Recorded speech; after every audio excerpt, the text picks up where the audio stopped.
বাজারে না গিয়ে বাঁচা যায়, যা আছি। বউ তো বহু দূরের কথা, বউ বাজারে যাবে এটা বউ তো স্বপ্নেও দেখে না। আব্দুল্লাহর মা বাজারে যাবে এটা আব্দুল্লাহর মা স্বপ্নেও দেখে না। বাজারে যাওয়া তো বহু দূরের কথা, ভ্যানিটি ব্যাগ তো বহু দূরের কথা।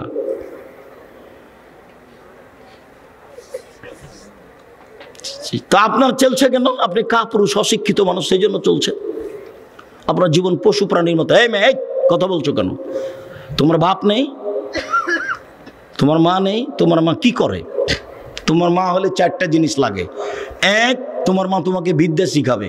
কি বুঝে তোমার মা তোমাকে বিদ্যা শিখাবে? দুই, শিষ্টাচার শিখাবে। শিষ্টাচার কি জিনিস? শিষ্টাচার তো তোমার মায়ের কাছে ঘোড়ার ডিম।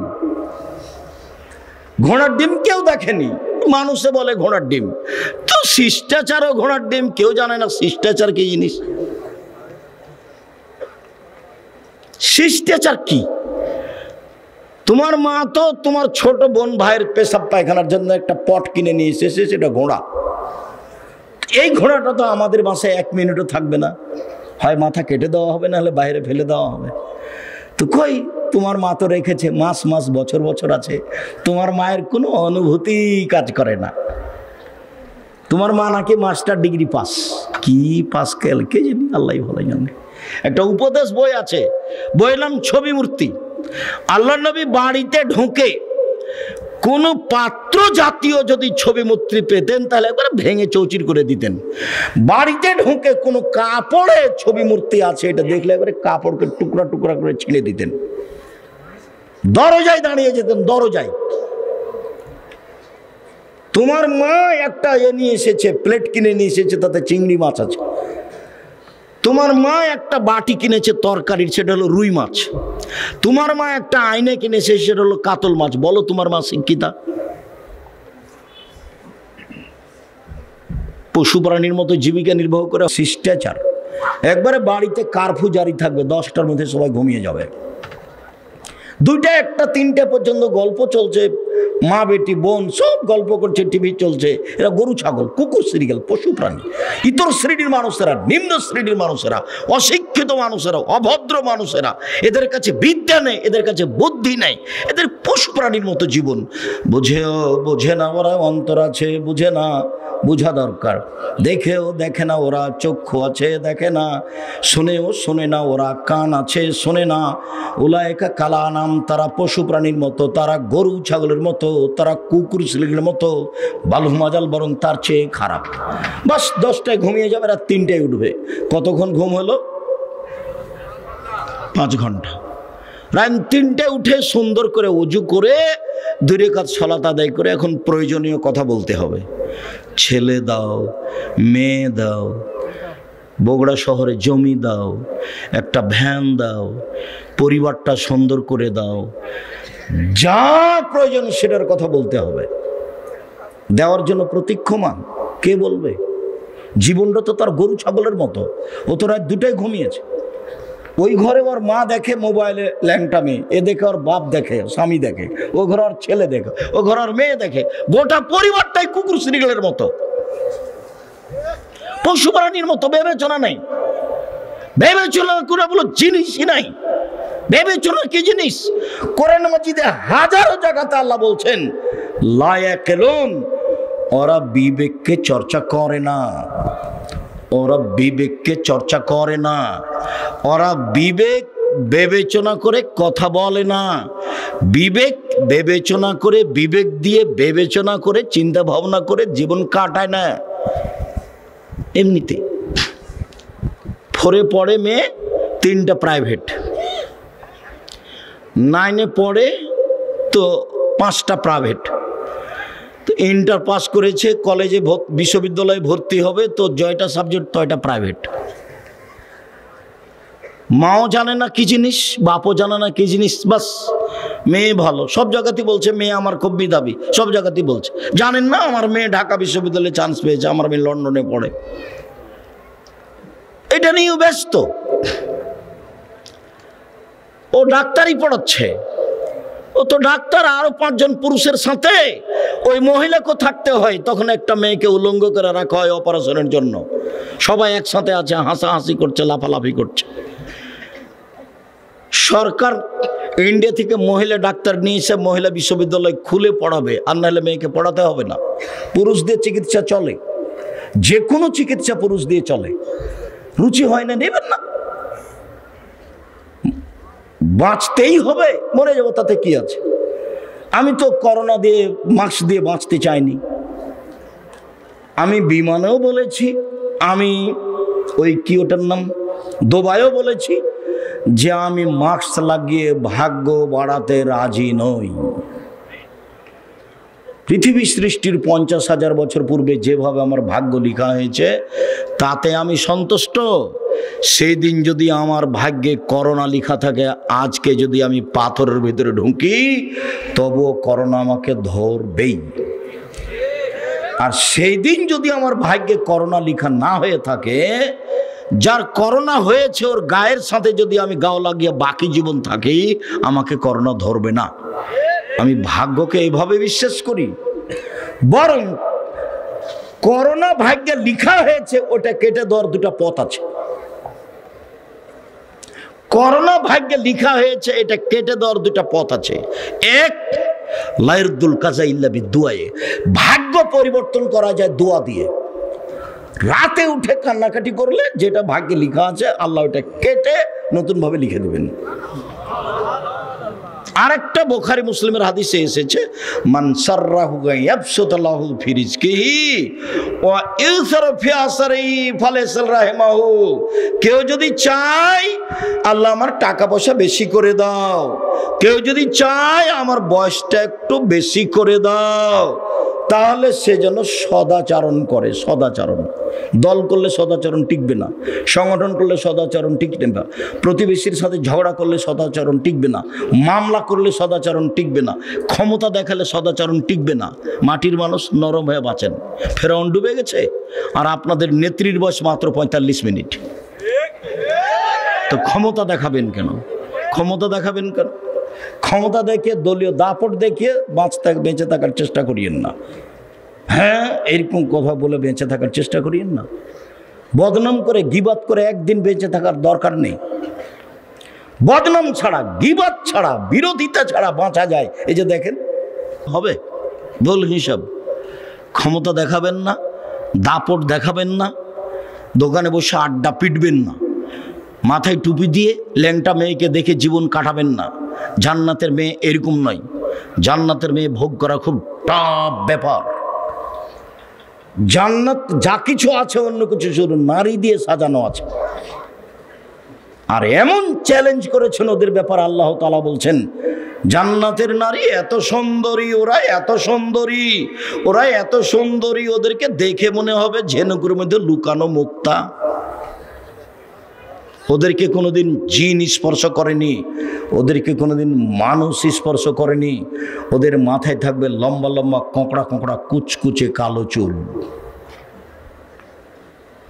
ওদের চক্ষু হবে লম্বা লম্বা ডাগর ডাগর টানা টানা।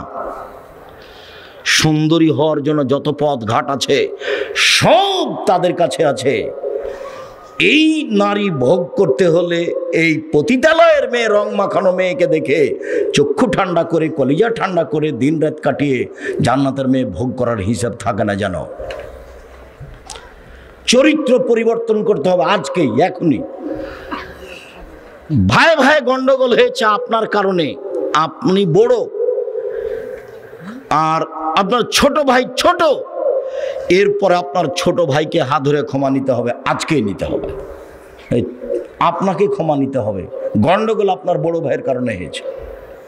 মহিলা মানুষ আপনি ছোট, যাও বুঝেন আপনারা, যা বড় জায়ের কারণে গন্ডগোল হয়েছে, আপনি ছোট, আপনাকেই আপনার বড় জায়ের হাত ধরে ক্ষমা নিতে হবে, আজকে নিতে হবে। মানুষের মতো হয়ে চলতে হবে। জায়ের বদনাম করে, বোনের বদনাম করে, ভাইয়ের বদনাম করে দিন কাটিয়ে লাভ নাই। সন্ধ্যা হয়ে গেছে, সময় শেষ। একদিন দেখেছিলাম বয়স 40, তারপরে দেখছিলাম 60, তারপরে দেখি আর নেই। এই সময় নিয়ে ক্ষমতা দেখায়েন না। আপনার চালচলন দেখে, আপনার স্ত্রীর চালচলন দেখে, আপনার মেয়ের ঢং ঢিটাং দেখে আমি খুব কষ্ট পাই। আপনি পুরুষ মানুষ, আপনার মেয়ে প্যান্ট পরে হাটে বাজারে যায়, আল্লাহ নবী বলছেন 3 শ্রেণীর মানুষ জান্নাতে যাবে না, তার মধ্যে আপনি আছেন, আপনার মেয়ে আছে। 3 শ্রেণীর মানুষ জান্নাতে যাবে না, তার মধ্যে আপনি আছেন, আপনার মেয়ে আছে। তাহাজ্জুদ পড়ে কি করবেন? কিছু যদি করতে হয় এশার সালাতের পরে ঘুমিয়ে যেতে হবে, 3টে 4টায় উঠতে হবে, সুন্দর করে ওযু করতে হবে, 2 রাকাত সালাত আদায় করতে হবে, হাত তুলে কান্নাকাটি করে বলতে হবে আল্লাহকে যে আমার মেয়ে প্যান্ট পরে আছে, তুমি পোশাক পরিবর্তন করে দাও, আমার মেয়ের কবুল হবে। আমার ছেলে দাড়ি চাঁচে প্যান্টটা টাকনোর নিচে রাখে, আড্ডা পিটে বেড়ায়, শয়তানি করে, দিন রাত 12টা 1টার সময় আছে, ছেলে ফিরিয়ে দাও, আমি ভালো ছেলে চেয়েছি, এটা চাইনি, কান্নাকাটি করে বলেন, কবুল হবে ইনশাআল্লাহ। সময় লাগতে পারে। ইয়াকুব আলাইহিস সালাম ছেলে হারিয়ে গেল, 25 বছর পরে ফেরত পেয়েছিলেন। বাপও নবী, ছেলেও নবী। ইয়াকুবও নবী, ঈসুফও নবী। ইয়াকুবও নবী, ঈসুফও নবী। ছেলে ফেরত পেয়েছিলেন প্রায় কতদিন পরে? 25 বছর পরে। দোয়া করতে থাকেন, একদিন কবুল হবে ইনশাআল্লাহ। নিরাশার কিছু নেই। আল্লাহ নিরাশা হতে নিষেধ করেছেন, বলেছেন যে নিরাশা কাফের হয়, কাফের। হিন্দু নিরাশা হয়, মুসলমান হয় না। কবুল হবে একদিন, না হবে আমার এই কথার কোনো দাম আছে, এটা আল্লাহ আমাকে দিবে। তার কার্পণ্যতার প্রয়োজন নাই। তিনি গফফার, তিনি রহমান, তিনি রাহিম, অভাব নাই। তো নিতে চায় না। আপনি তো ঘুমিয়েছেন 2টার সময়, 3টার সময়। আপনার বউয়ের তো স্বভাব খারাপ, ও তো সবসময় বড় মোবাইল দেখে, ল্যাংটা মেয়ে দেখে, জেনা দেখে, সারা পৃথিবীর যা কিছু হয়েছে অশ্লীল কাজ সব কিছু দেখে। তো কি বলবো আল্লাহকে? ওর মুখ খারাপ, ওর স্বভাব খারাপ, ওর খাসলত খারাপ, ওর অভ্যাস খারাপ, ও কি করবে? ও নরম হতে হবে, মুখখান বন্ধ করতে হবে, একেবারে সব কিছু বন্ধ। মাটির মানুষ, বাস হালাল রুজি, 5 ওয়াক্ত সালাত, কোরআন মাজিদ তেলাওয়াত, আড্ডা পিটা হারাম, সহজে জান্নাত পাওয়া যাবে। সম্মানিত দিনী ভাই বোন, 1 সুন্দর ওযু, 2 পায়ে হেঁটে মসজিদ, 3 সালাতের পরে বসে বসে তাসবিহ তাহলিল জিকির আজকার করা। পাপ মিটে যাবে, মান বেড়ে যাবে। পাপ মিটে যাবে, মান বেড়ে যাবে। যাওয়া ভালো, লোকটি হয়ে যাবে সেই দিনের মতো যেদিন তার মাতাকে জন্ম দিয়েছে, নিষ্পাপ হয়ে যাবে। হাদিস বুখারী মুসলিম, এখানে আমার কিছু বানানো কথা নেই। জাতির যদি রাস্তাঘাট করে দিতে না পারি, জাতির যদি স্কুল কলেজ করে দিতে না পারি, জাতিকে চূড়ান্ত সঠিক ধর্ম দিতে পারবো ইনশাআল্লাহ। ধর্মের ব্যাপারে জাতিকে ফাঁকি দিয়ে পরকাল হারাতে রাজি নই।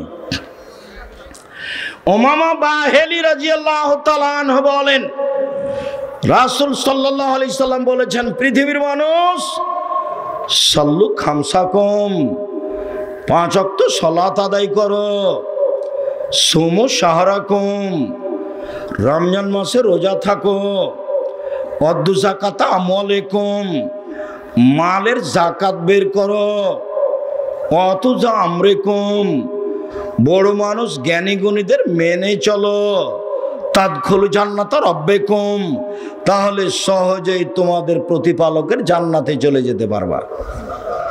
মানুষের জন্য জান্নাত বানানো আছে। মহিলাদের তো জান্নাত সহজ, জাহান্নামও যেমন সহজ, জান্নাতও তেমন সহজ। বলছেন যে 4টে কাজ করলে জান্নাত, সব দরজা খোলা আছে, যাও। 1 5 ওয়াক্ত সালাত, 2 রমজান মাসের রোজা, সেম। 3 স্বামীকে মেনে চলা, তিতা লাগলেও মানতে হবে, মিঠা লাগলেও মানতে হবে। স্বামীর মুখ যতই খারাপ হোক আপনি চুপ থাকেন, মেনে নেন। আপনি আমার দিনী বোন, আপনাকে আমি অনেক ভালোবাসি, আপনার পরকাল ইহকাল কল্যাণ কামনা করি, মেনে নেন যে কোনো মূল্যে। জেনায় লিপ্ত হয়েন না, জান্নাতের সব দরজা খোলা। শেষ পর্যন্ত যদি স্বামীকে নাই মানতে পারেন, তাহলে খোলা তালাক করে নেন, ঝুলন্ত থাকতে হবে না। খোলা তালাক করে নেন, 30 দিন পরে বিবাহ বসবেন অন্য জায়গায়, যে কোনো সময় বিবাহ বসতে পারেন 30 দিন পর, সমস্যা নেই। খোলা তালাক করে নেন। আপনি কাজীর কাছে গিয়ে, চেয়ারম্যান মেম্বারের কাছে গিয়ে খোলা তালাক করে নিতে পারেন। এরকম করবেন না যে মুখখান খুব খারাপ স্বামীর, সেই জন্য ওর সাথে কথাই বলে না, ওর সাথে দেখাই করে না, মাস বছর বছর, দিন দিন, সপ্তাহ সপ্তাহ, কেউ যখন বাড়িতে থাকে না, তো মেয়ে আছে, তখন মেয়েকে বলছে যে খালেদা তোর বাপকে এক গ্লাস পানি দিয়ে। বৌমা যখন আছে তখন বলছে খালেদা তোমার শ্বশুরকে এক গ্লাস পানি দিয়ে আসো। কেউ যখন নাই তখন এক গ্লাস পানি নিয়ে ডেকেছে, তখন এভাবে দেখে ঠ্যাকস করে চলে যাচ্ছে। এটা করা হবে না, ওর সাথেই চলতে হবে, না তাকে ছেড়ে দেন। আল্লাহর বিধান আছে, আপনি ছেড়ে দিতে পারেন, তার নাম খোলা তালাক। ঝুলন্ত অবস্থায় থাকেন না, এভাবে দিন কাটাতে হবে না। জান্নাতের সব দরজা খোলা, স্বামীকে মেনেই চলতে হবে, কথাই ঠিক। নরম হতে হবে। মহিলা মানুষ মানে কি?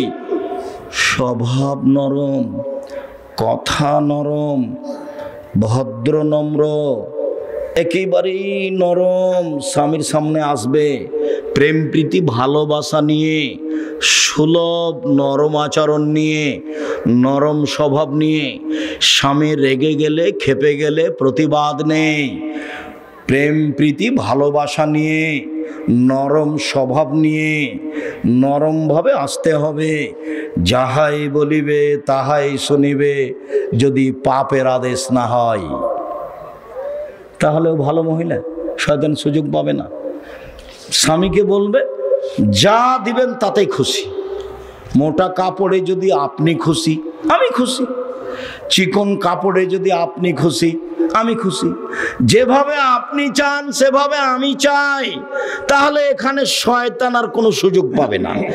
আর একবার যদি বলে যে কই তুমি কোনোদিন আমাকে দিনাজপুর স্বপ্নপুরী নিয়ে গেলে না, তুমি আমাকে একটা নতুন কাপড় দিলে না ভালো দামি, তখন শয়তান খালি বারবার বলবে বল বল তোর স্বামীকে বল কাপড় দেনে ভালো, বল তোর স্বামীকে স্বপ্নপুরী নিয়ে যেনে, বল তোমার সংসারই করবো না, তুমি আমার কোনো কথাই মানো না। দেখেন শয়তান বলছে। তখন আবার শয়তান আর স্বামীকে বলছে বল তুই করবি না তো যা, তুই করবি না তো যা। এগুলো কে বলাচ্ছে বলেন তো? দেখুন এবার মন খারাপ হয়ে গেছে, তুই ছেড়ে দে না, 1 মিনিটও থাকবো না, তুই তালাক দিয়ে দে, আমি 1 মিনিটও থাকবো না। তখন বলছে তালাক তালাক, তোকে 100 তালাক, 1000 তালাক, যা। ছেলে ছিল 3-4টা ছেলে মেয়ে ছিল, এখন শয়তান চলে গেছে, তালাক দেওয়া হয়ে গেছে, এখন শয়তান আর নেই। ইন্না লিল্লাহি ওয়া ইন্না ইলাইহি। এবার 3টে ছেলে, যে কি করা যায়? তো হুজুরকে জিজ্ঞাসা করেছে, বলছি 1 রাতের জন্য বিবাহ দিতে হবে। এটা তো আরো কঠিন হয়ে গেল, 1 রাতের জন্য বিবাহ দিতে হবে, এই আবার কেমন ধর্ম? বাঁচার পথ কি? আব্দুর রাজ্জাক সাহেবকে খুঁজে দেখো, ভাইজান এ ঘটে গেছে, কি করা যায় ভাইজান? আমিও কাঁদছি, আমার বউ কাঁদছে। তা আমি আর কি বলবো? আমি এখন বলছি যে একটু বুদ্ধি হুঁশ হয় না, বউকে মারতে হয়, তালাক ব্যবহার করতে হয় না, তালাক শব্দ মুখে আনবেন না। তালাক মানে গেছে। আল্লাহর নবী বলছেন যে স্ত্রীকে দেখাশোনা করবে স্বামী, স্বামীর দায়িত্ব জিম্মেদারি যেটা স্ত্রী পায়। 1, যে মানের খায় সে মানের খাওয়াবে। 2, যে মানের পরে সে মানের পড়াবে। 3, কটু কথা বলবে না, গালি দিবে না। ওখানে শান্তি আছে, ওখানে তৃপ্তি আছে, ওখানে ঠান্ডা আছে, সব কিছু ওখানে আছে।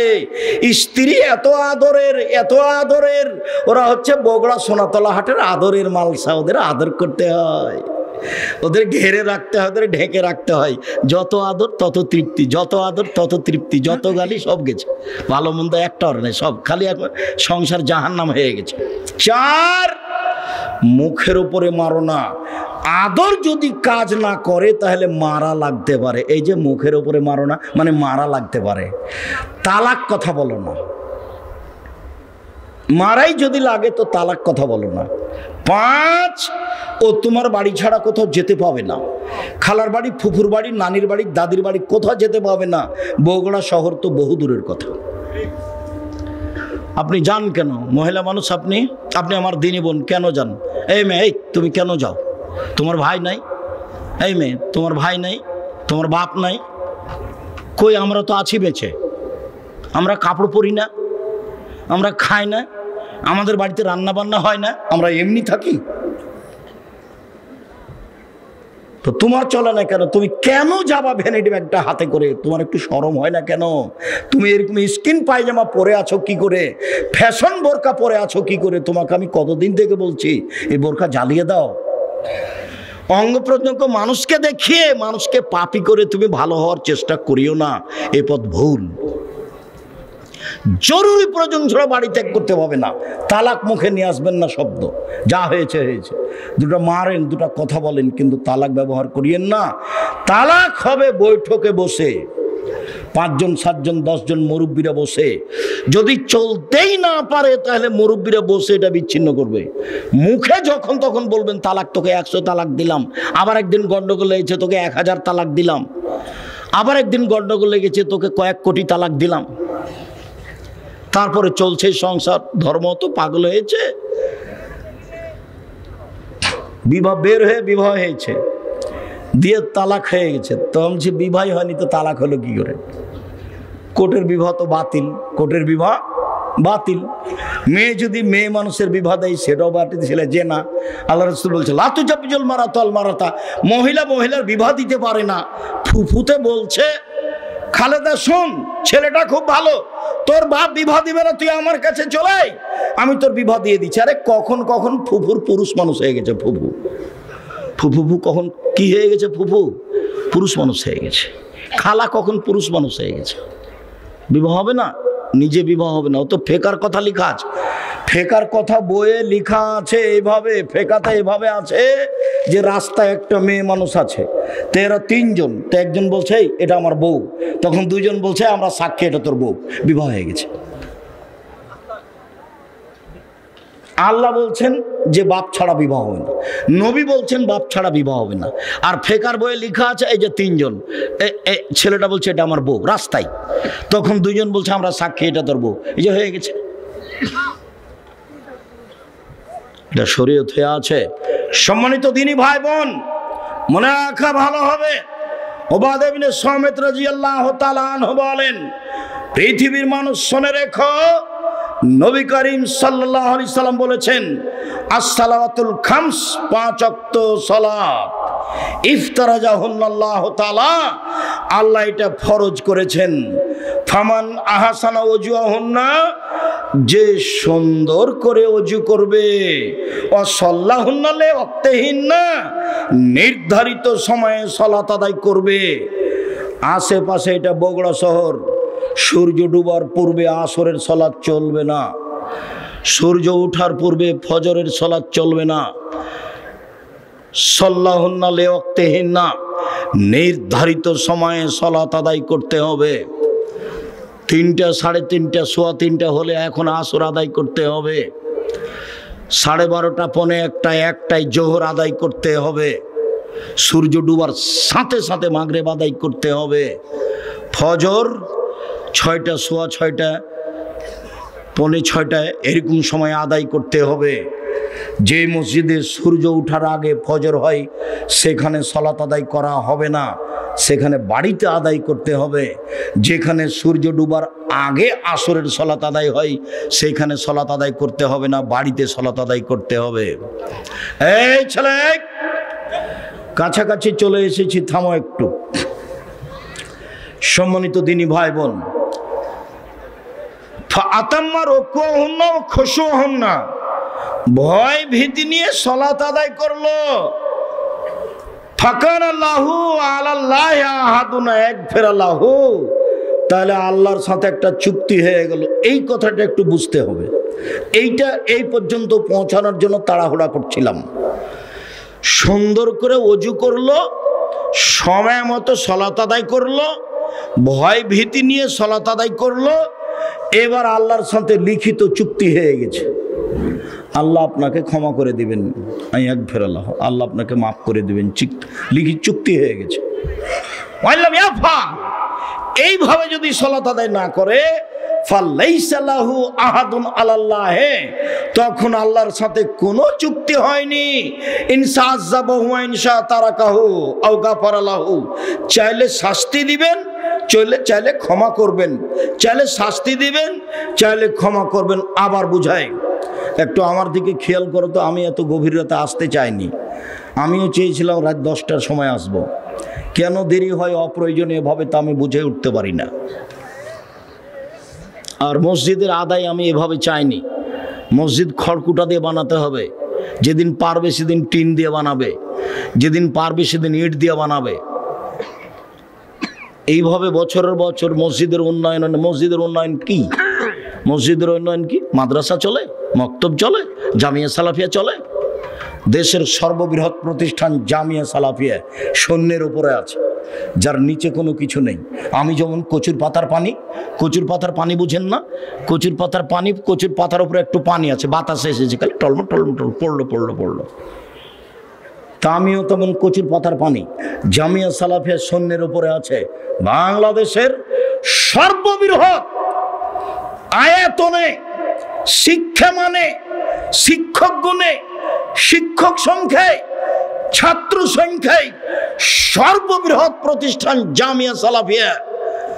প্রায় 5000-এর বেশি ছেলে মেয়ে লেখাপড়া করে জামিয়া সালাফিয়ায়। 300 জনের বেশি শিক্ষক শিক্ষিকা শিক্ষকতা করেন জামিয়া সালাফিয়ায়। 519 জন ইয়াতিম আছে। শিরক মুক্ত প্রতিষ্ঠান জামিয়া সালাফিয়া, বিদআত মুক্ত প্রতিষ্ঠান জামিয়া সালাফিয়া, দল মুক্ত প্রতিষ্ঠান জামিয়া সালাফিয়া, সংগঠন মুক্ত প্রতিষ্ঠান জামিয়া সালাফিয়া, হিংসা মুক্ত প্রতিষ্ঠান জামিয়া সালাফিয়া, দেশের সর্ববৃহৎ প্রতিষ্ঠান জামিয়া সালাফিয়া। রাজশাহী যেটা, সেটা 40 বিঘা জমির উপরে। মেয়েদেরটা হতে যাচ্ছে প্রায় 70 বিঘা জমির উপরে। রূপগঞ্জ নারায়ণগঞ্জ প্রায় 100 বিঘা জমির উপরে। যেটা আপনার দিনাজপুর, সেটা প্রায় 20 বিঘা জমির উপরে। এই যে সামনে বৃহস্পতিবার শুক্রবার সম্মেলন আছে দিনাজপুরে, আর ফেব্রুয়ারি 13-14 আছে রূপগঞ্জের নিজস্ব প্রতিষ্ঠান প্রায় 100 বিঘা জমির উপরে। 22 বিঘা খালি মেয়েদের জন্য, 33 শতকের বিঘায় নিজের প্রতিষ্ঠান যাবেন 13-14 সম্মেলনে। বিমানবন্দর যেটা, বাস ট্রেন স্টেশন, সেখানে নেমে যাবেন। পূর্বাচল কাঞ্চন ব্রিজ বাণিজ্য মেলার পিছনে, বাস একটাই কথা মনে রাখতে হবে, পূর্বাচল কাঞ্চন ব্রিজ বাণিজ্য মেলার পিছনে। শুধু বাণিজ্য মেলাটা মনে রাখলেই হবে। পাকিস্তানের আলেম ওলামা থাকবেন, বাংলাদেশের আলেম ওলামা থাকবেন, ইন্ডিয়ার আলেম ওলামা থাকবেন, সৌদি আরবের আলেম ওলামা থাকবেন, 4টা দেশের আলেম ওলামা থাকবেন। তার নাম জামিয়া সালাফিয়ার সম্মেলন। 17 লাখ টাকা খরচ হয়েছে রাজশাহীতে। রূপগঞ্জে কত টাকা খরচ হবে তা আমি বলতে পারছি না, খরচ শেষে আমাকে জানায় সেটা বুঝতে পারবো। 32 লক্ষ টাকা মাসে বেতন লাগে জামিয়া সালাফিয়ায়। প্রায় জমি সব কিনা। যেটা রূপগঞ্জ নারায়ণগঞ্জ একটা মসজিদ তৈরি হচ্ছে 200 শতক জমির উপরে, 2 একর, যাতে 7 থেকে 10,000 মানুষ সালাত আদায় করতে পারবে। যেটা রাজশাহীতে হয়ে গেছে 4 তলা, ওটা 90% জমির উপরে আছে। যান না কেন? নিজের জিনিস দেখতে যাবে। গাবতলিতে বাড়ি, 10 টাকা দেন কিনা আমি জানি না, তবে প্রতি মাসে 32 লক্ষ টাকা বেতন লাগে। আর ইতেসাম পত্রিকা লাখ লাখ টাকা খরচ করে আপনি বের করছেন। ইতেসাম পত্রিকার টাকা আমার নয়, বই পুস্তক যেগুলো বের করি সেটা আমার টাকায় আমি ছাপাই। আর আপনি ছাপান আল ইতেসাম পত্রিকা, কেন আপনি নেন না আমি জানি না। 50টা প্রশ্নের উত্তর আছে। 12 জন বড় বড় মুফতি আছে দেশের, একবারে সর্বোচ্চ আলেম। একবারে আপনার জামিয়া সালাফিয়া বানারসের যিনি হেড মহাদ্দেশ, তিনি আপনার রাজশাহীতে এখন হেড মহাদ্দেশ, তিনি এই ফতোগুলি দেখেন, আমরা সাথে থাকি। এটা হচ্ছে আল ইতেসাম পত্রিকা। সারা দেশ জুড়ে আব্দুল্লাহ মক্তব চালু করতে চাচ্ছে। একবারে টেকনাফ থেকে তেঁতুলে টেকনাফ পর্যন্ত আব্দুল্লাহ মক্তব চালু করতে চাচ্ছে। মক্তবের ভিত্তিতে মানুষের কোরআন শিক্ষা, আদর্শ শিক্ষা, আকীদা শিক্ষা দিতে হবে। সারা দেশ জুড়ে তারা জামিয়া সালাফিয়া চালু করতে চায়, সারা দেশ জুড়ে তারা মক্তব চালু করতে চায়। তারা আল ইতেসাম পত্রিকা বের করে, তারা সারা দেশের আলেম ওলামাকে সুন্দর করে কোরআন তেলাওয়াতের জন্য, যে কোনো মানুষকে সুন্দরভাবে কোরআন শিক্ষা দেওয়ার জন্য, আকীদা শিক্ষা দেওয়ার জন্য একটা ব্যবস্থা করেছে, প্রশিক্ষণের ব্যবস্থা। যাওয়া ফ্রি, খাওয়া ফ্রি, থাকা ফ্রি, বই ফ্রি। যান রাজশাহীতে, ওদের সাথে যোগাযোগ করেন। যাওয়া ফ্রি, আসা ফ্রি, থাকা ফ্রি, খাওয়া ফ্রি, বই ফ্রি, সব জামিয়া সালাফিয়া ব্যবস্থা আছে। আপনি না জানলে, না দেখলে, না করলে আমি কি করতে পারি? আপনার জন্যই করেছি এগুলো।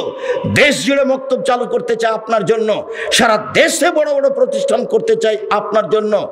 এই সারা দেশ জুড়ে মক্তবের চেষ্টা প্রচেষ্টা আপনার জন্য।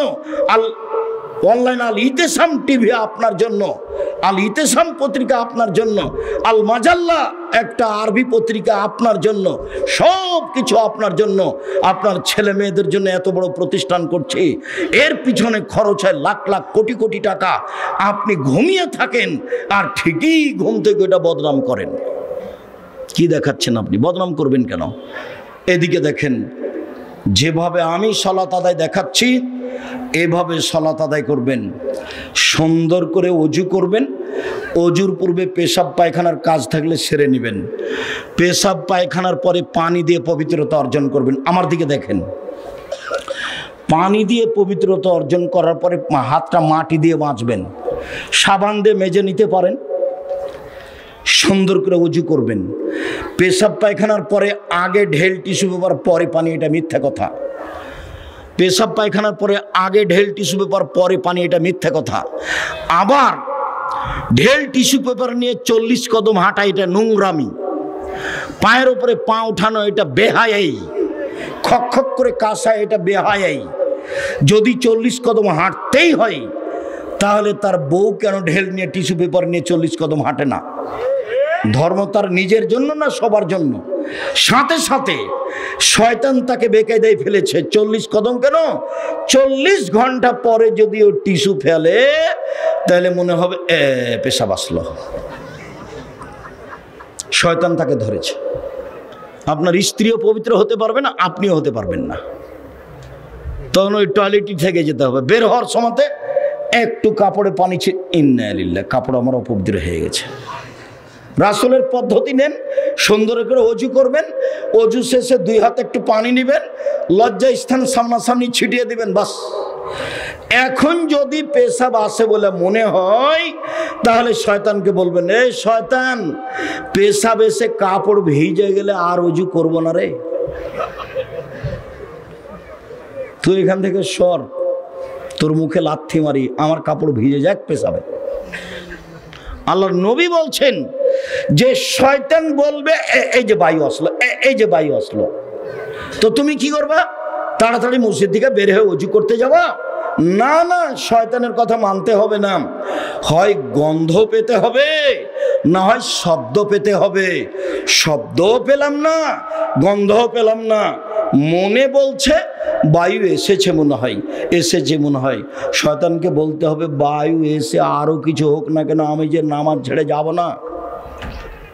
কেন? আল্লাহ নবী আমাকে 2টা পথ বলে দিয়েছেন। কি? একটা বায়ু গন্ধ পেতে হবে, না একটা শব্দ পেতে হবে। একটু পরে বলে বায়ু আসলো, একটু